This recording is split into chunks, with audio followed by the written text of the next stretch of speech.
You can see the last band coming through. The Eve is going to be taken now, but that leaves the carry for Echo once again into the hands of Benny QT. Yep, that's totally fine. Starting off, most people can either start off with the glue or with the carry. If you go with the carry, at least you have an answer for glue, who has been overwhelmingly popular here so far during the group stages. Now the question is whether or not RSG is looking to counter draft or play for their own strategy.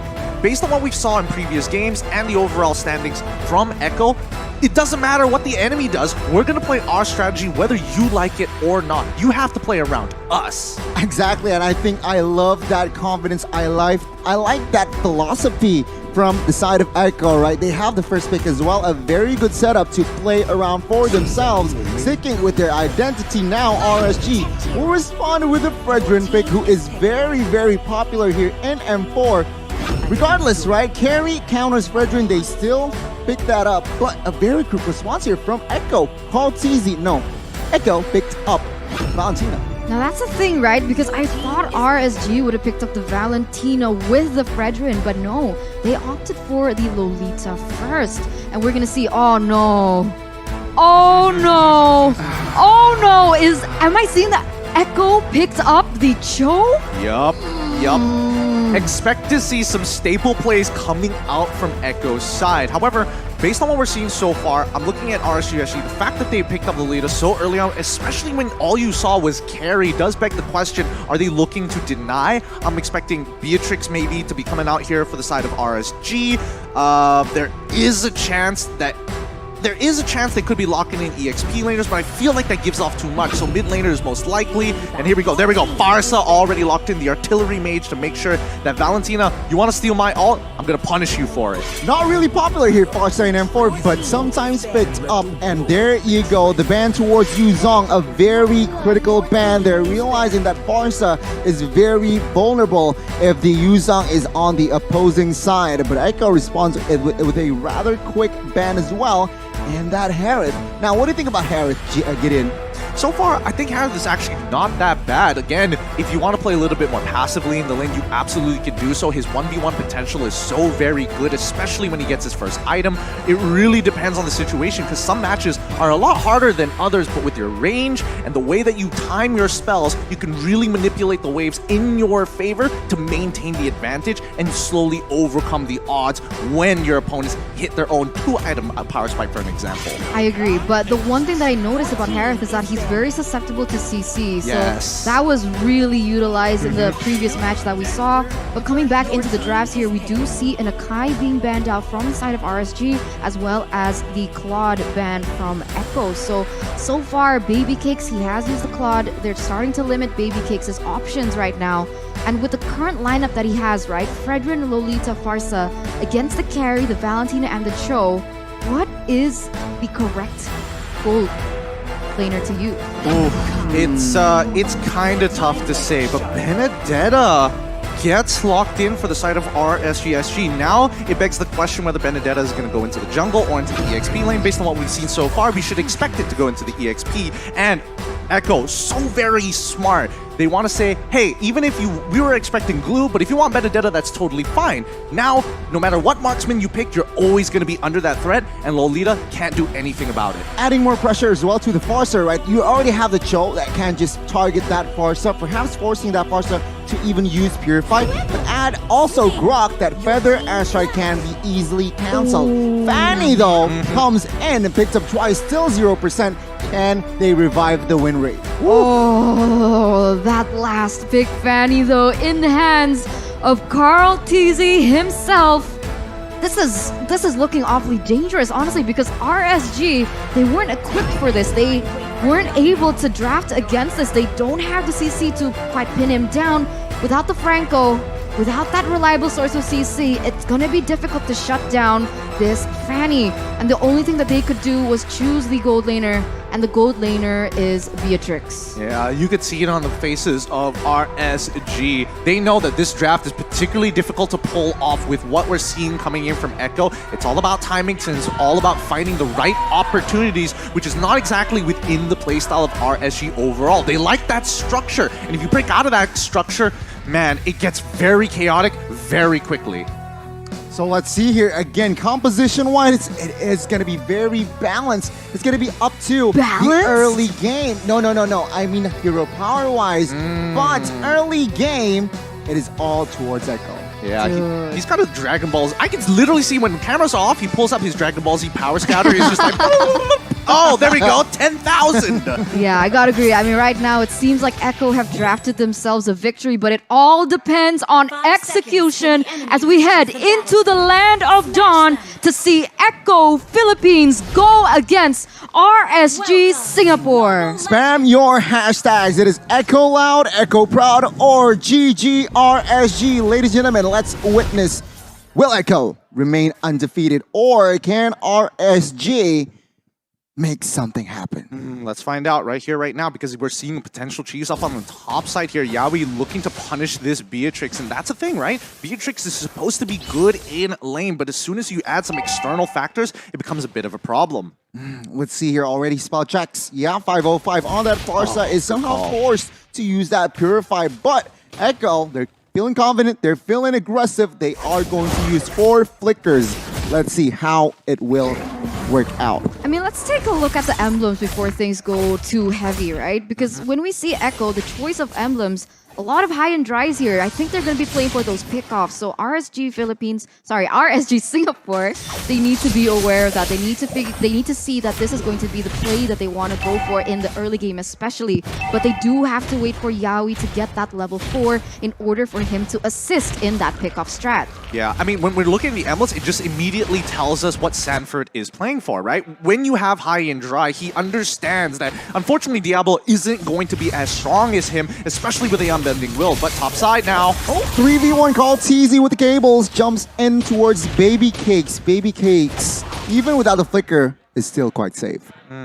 I don't know. I feel like if Echo really wanted to, they could have dove that, but I guess they pulled back because they didn't see Lulzy until the very last second when he showed up mid. So, I don't know. I think it's the safer play for Echo. Don't really need to force any agendas now with Turtle coming up in 3 seconds. I mean, right now, RSG, I don't see them being able to actually take this next objective away because we already see that Echo is starting to set up for it. Gray in the vicinity, trying to open up the map. But what's happening bot side? Sanji forced the flicker, but first blood will fall to the hands of RSG. Can they steal this one? 4v3, Nomian Blast will not be able to connect as Call TZ will find the first turtle. Echo equalizing a kill for the turtle. Now, but that was the thing that I was so concerned about. I think I've said it over and over that they don't have anyone, one, to pressure Carl TZ in the jungle. Because usually when we see an assassin being used, we see someone like the Masha or the Hilda to be able to deny those rotations. Second of all, they also don't have a source of CC other than the Numenon Blast coming in from RSG, which is so easy to cancel. Look, I mean, this is just a testament to how Singaporeans, especially professional teams at the highest level, play. They're very, very structured. They know that they can play the later stages of the game much better than most teams, as their general understanding of macro is a lot deeper. And they don't want to rely on things like risk, reward. Who needs that when you have a very clear pathway to victory? They don't like the gamble, it seems like, but minute number 3, Benny QT has secured the first item, Corrosion Scythe. And take a look at the emblem here, get in anything significance, perhaps? Well, other than Sanford's high and dry, he could have picked up Weapon Master if he wants to, but at this stage of the game, I mean, he knows his matchup against Diablo is going to be heavily in his favor for the majority of it. It's a wet noodle fight, right? Cutthroat on towards 505, and he goes down immediately. Echo, with the early game potential that they have, seems like now they are controlling the tempo. Yeah, they already have that benefit. Oh my god, Yawi goes in! Jet Kundo flicker connects, and we can see here an all-out brawl. Call TZ jumps in with the cable. Sanji picking up a kill. RSG retreating right now. Lulzy might be next here. No commitment just yet.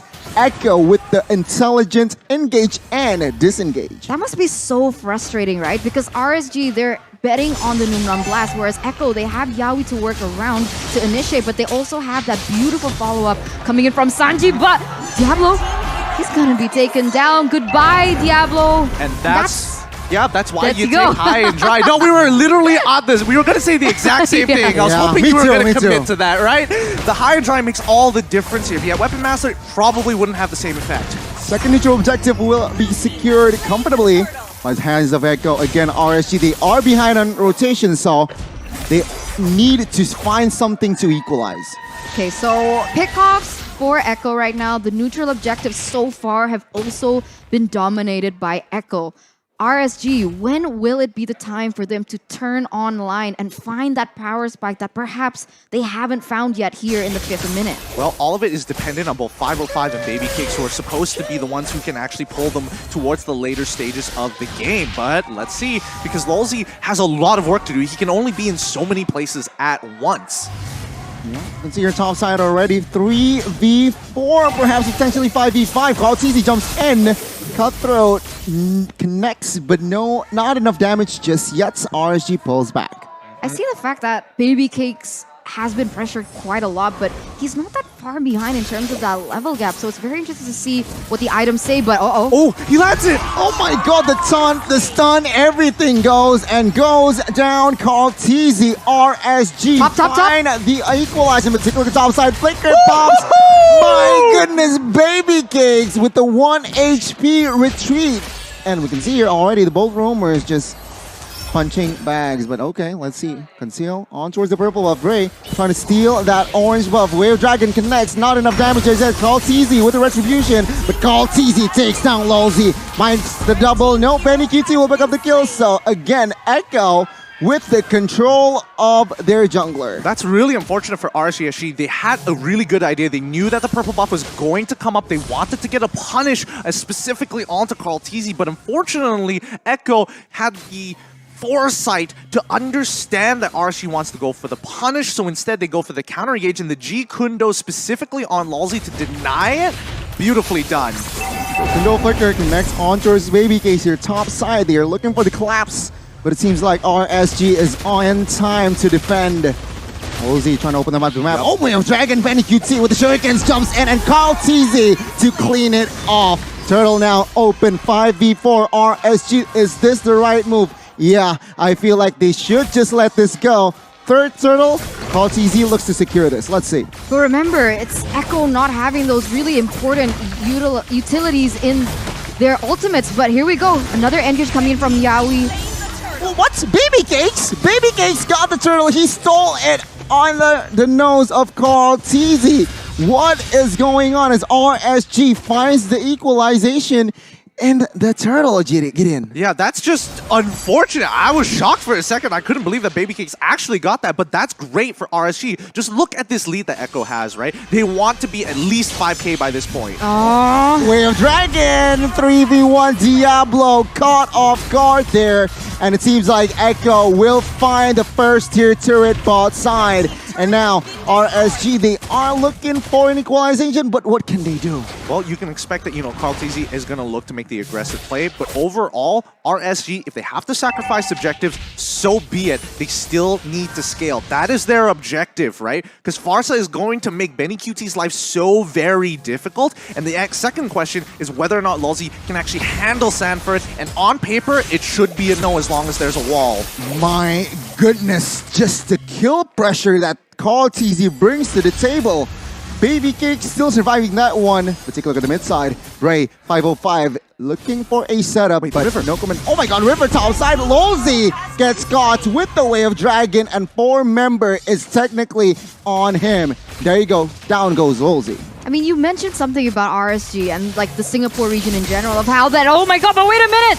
Bye-bye Kaltizi, bye-bye Baby Cakes. Now Bray trying to look something, trying to go for the clear as Echo will not be able to seize that mid side as, Diablo finds compensation top side. Now, right now, we can see that RSG, they're starting to figure out Echo, right? Echo, they like to go in for those pickups, but with a lot of members, they're using a lot of manpower, and therefore Diablo has started to be able to use that to their advantage by starting that split push.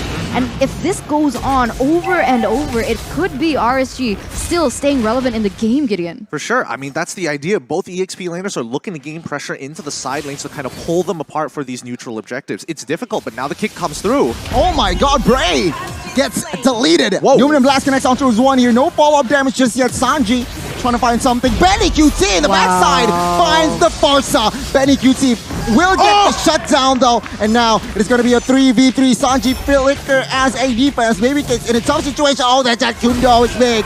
Babycakes though finds a double as Sanford will find the trade. At the end of the day, it's going to be 4v2. But my goodness, the Fanny out of nowhere finds the kill. Oh my god, a 4-for-2 trade, and let's make it more?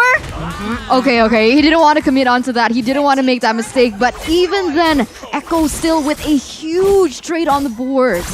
It was so very close. Babycakes was trying to pull it by himself. He's like, all right, boys, get onto the backpack. We're going to try and take out as many of these boys as possible. Yaoi played it well. He was delaying his G Kundo on purpose, knowing that the tactical roll coming in from Beatrix was going to come off of cooldown really soon, just to ensure the kill was going to get through. Cartesi, however, have to keep in mind, he's very dependent on this purple buff. So if RSG finds the opening to deny it from him, these neutral objectives will become a lot easier to contest. And right now, they are going to start setting up for this next Lord. But look at this, RSG already on the way. Let's see who is going to be able to take it, as Echo seems to have the better setup for now. They're trying to bait out information with the whereabouts of RSG members. 5 members clumped up here. Rosie trying to face check. Wave Dragon, Benny QT. Take a look at the damage. And Sanford will confirm the kill. Sanford will retreat as they are confirmed 5v4. So they should take Lord quite comfortably. No issues whatsoever. I don't know. I think at this point, adjustments need to be made. Like RSG, yes, they were giving up the Lord, but they cannot let Lolzy just keep walking, and he clearly isn't tanky enough to face check these rushes. They need to check it with 505, who actually has the range to do so, or maybe even Diablo, who has Eye for an Eye available. But now we're going to take a look at the in-game items. What has been happening so far?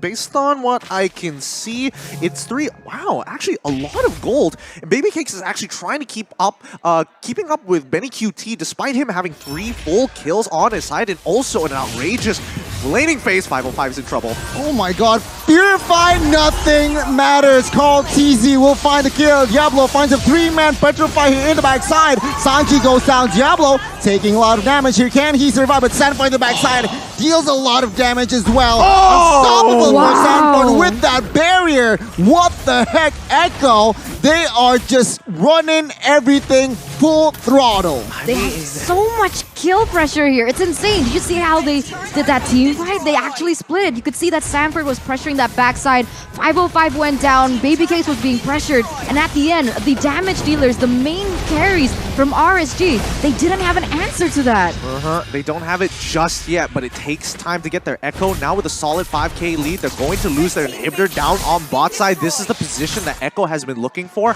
a long time. The end is nigh. When we see that 95-second clock reach 0, this Lord is going to be so very important for Echo to try and close out this game. If not, RSG will delay it for another full 5 minutes. 5,000 gold lead here for Echo, and you can see the player's gold that you're right, Babycakes, he hasn't fallen too far, so they still do have potential coming in from him, but that depends on how RSG is going to be able to protect him, right? Because so far, Babycakes has been pressured so much, and you're right, Lolzy, he hasn't been able to protect too much because he isn't as tanky, he's not as sustainable as someone like, let's say, Sanford or even Yaoi in this situation. I think what's the most, like, if you were in SG's position, right? It's not like you're making bad decisions, and especially in that last fight, I think that was the best example. You were making all the right calls, you were looking and targeting all the right people, but Echo, oh yes, Yaoi, he was able to get the Shunpo to dodge the stun. Oh, and even Sanford dropping the wall at 1 HP, holding it off to wait for his opponent to turn the corner so he doesn't expect it. They're just getting outplayed. It's not like SG is making bad choices. I mean, we can see here Echo already somehow establishing a healthy amount of gold lead, but what I do really want to point out is their mechanics, their macro is also very on point. Sanford here being everywhere, disgusting. Take a look at this very delay. Wave manipulation, the beauty of Grok. Not a lot of heroes can do that. But so far, I think RSG now taking position up on towards the Lord side. See here already moving on towards the Valentina, but it seems like Sanji still is too slick. RSG has given up position though.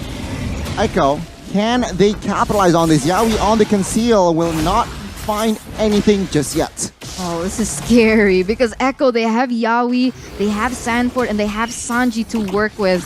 So when they group as 5v5, Echo will definitely have a better chance, but here we go.